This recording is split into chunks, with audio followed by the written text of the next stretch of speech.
today ay magde-date kami. Our 4th anniversary and nagpan-leave kami today. Since pinagamit sa amin ng limpan namin yung leave namin na 6 days pero 2 days lang muna yung namin.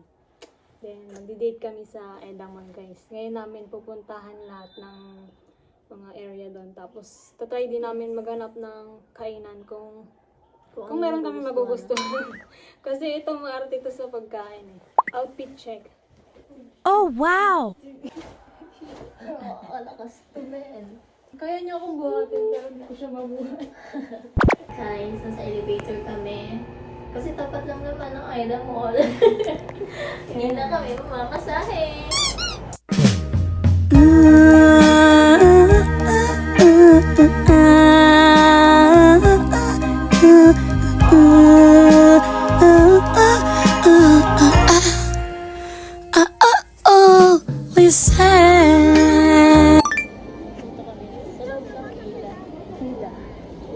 Ito yung Ferris wheel guys. So alam niyo yung parang kagaya sa MOA. Yan. Mamaya may ilaw-ilaw na yan. Yung sa MOA kasi parang puti lang yung ano nila eh. Ongoing yung pag-picture namin guys. Ayan na. Ayan.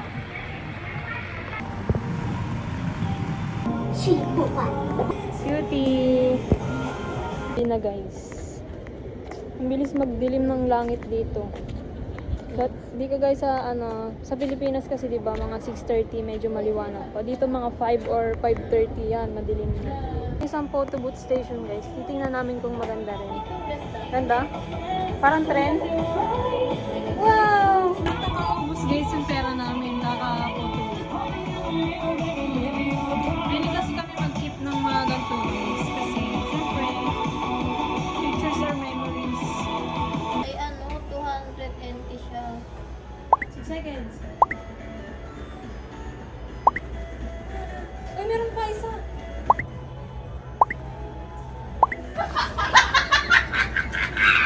Okay na? Tingnan nyo guys.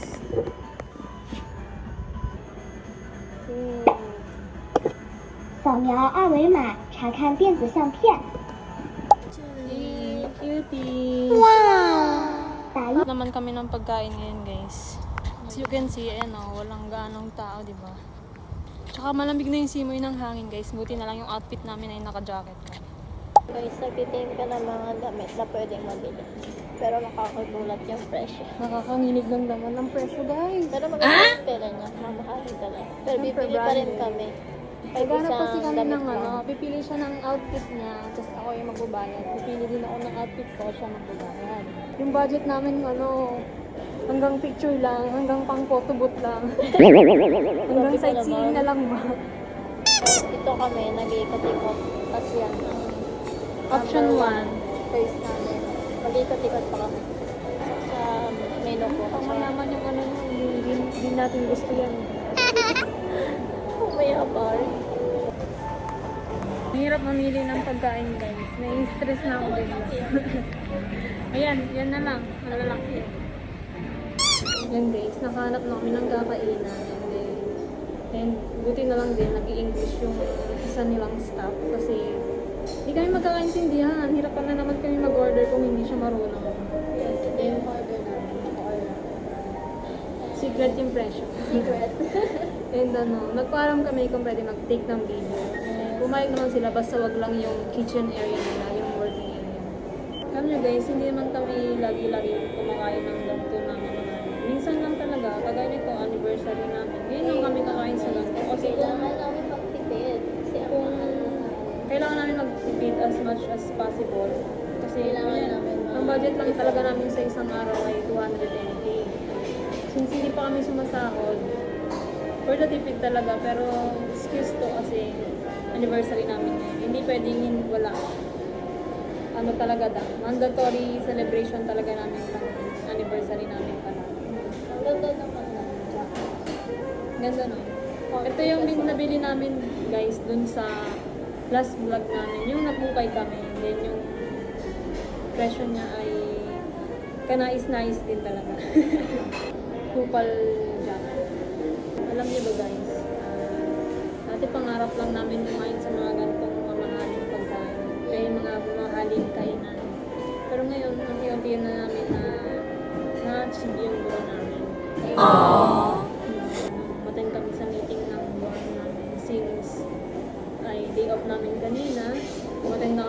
meeting, sabi ng coordinator namin is lilipat kami ng dorm. Pero ang good news doon is kung sino yung kasama mo sa room and kung ano yung arrangement yun ng bed, ayun pa rin yung susundin. Ang problema lang talaga is maglilipat pa kami.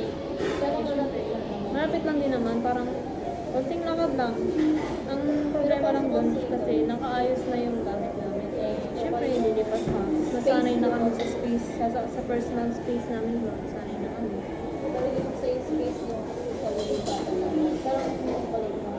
Tapos parang ano siya guys, madilim yung balcony ba yung parang madilim yung setup. Pero ewan ko, depende pa rin sa kung saang room kami ma-assign. Masarap siya. pero water na lang. Parang milk tea na medyo matabang. First one, dumplings. Second, shrimp fried rice. Niluto pa guys. Third serving, beef and pork fried rice. Kanya yan. Serving, 5 pieces na chicken. Yummy! Masyang sarap. Kompleto na ang order. This one, soup. Then, ayan yung fried rice ni Joanny. Marami yan guys. Beef and pork fried rice. Ano ka ba ikaw nag-order? Tapos ito yung chicken. May pa-lime pa sila. Tapos ito yung dumplings. Then, yung shrimp fried rice ko. Ano kaya yung mga star-star na yan? Tapos ito yung fries. Walang kamatayang fries. Yan. Kakain na kami guys. Wala na munang usap-usap dyan. Panoorin nyo na lang kami. Sarap. Sarap. Ayun ka. Gusto yung pagka-limit ng kapag 10 over 10. Hallelujah. 5 out of 10. Ang sarap. Oh, wow. Creamy yung ano niya sa baon. 9 out of 10. For me. Kainin mo ito. Hindi na tapos. Malambot kasi. Pag pinagat mo juicy. Lambot. Lambot. Siyempre mo ito. Sarap. Yan na guys. Pati dito lang parang talaga. Gusto na namin matry kumain ng mga ganito yung mga restaurant na ganyan. Ang problema lang talaga is takot kami kasi baka hindi niya magustuhan. Sobrang pili niya kasi sa pagkain. Kaya lagi kami nag-end up sa mga fast food like Jollibee. Na kayo kumain. At hindi namin nakumusta. Ipapatik out na nung buo namin. Ang bilis namin nabusog. Ewan kung bakit. Siguro kasi ang bigat sa Bigat sa tiyan tiyan ng ng rice. Kaya kami lang namin ipatik out na lang. Pahirapan na naman mag-English to guys. And maghahanap-hanap na kami ng damit. Kung may mapibili kami. Kahit damit lang. Huwag na siguro. Kung ano lang yung abot ng budget kasi nag-range siya ng 2,000 plus NT. Pag kinonvert mo sa peso yun, nasa 4,000 plus na yun. Palaruan. Happy 100. Dami tayo nito. Fun. Fun ba yan? Maglalaro daw kami yan. 4,000 siya guys.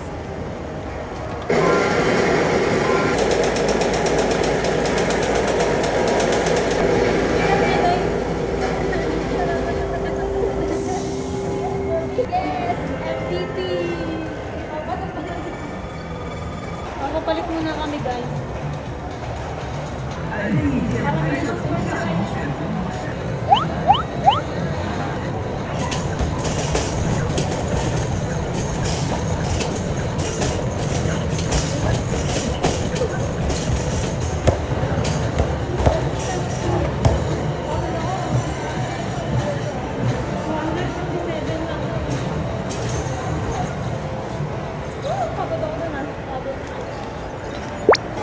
Try namin ito guys, yung may step sa paa. Yan. Try namin yan.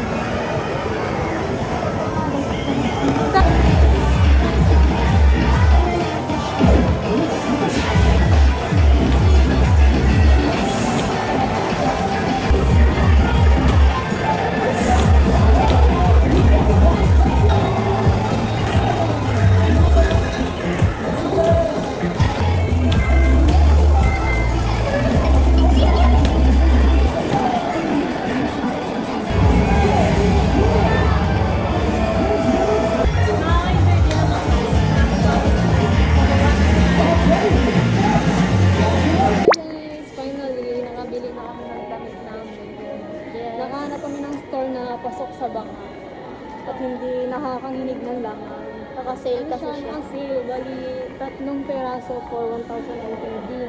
Then ito yung nabili namin. Tatlong peraso kami guys. May Yeah. jacket and ano na kami, pants. Nakamura kami. Buti na may sale. Ito yung sinasabi ko na parang ano siya, European style na sculpture. Kasi merong ganyan dito sa mga. Tingnan mo. Wow! Guys, pauwi na rin kami. Eh, may bibili na lang kami sa Watson's din. Magmamadali na kami pa Kasi magsasarado na siya ano dito naman, na kami 9? End na namin yung vlog namin dito guys. Bye! See you sa next vlog!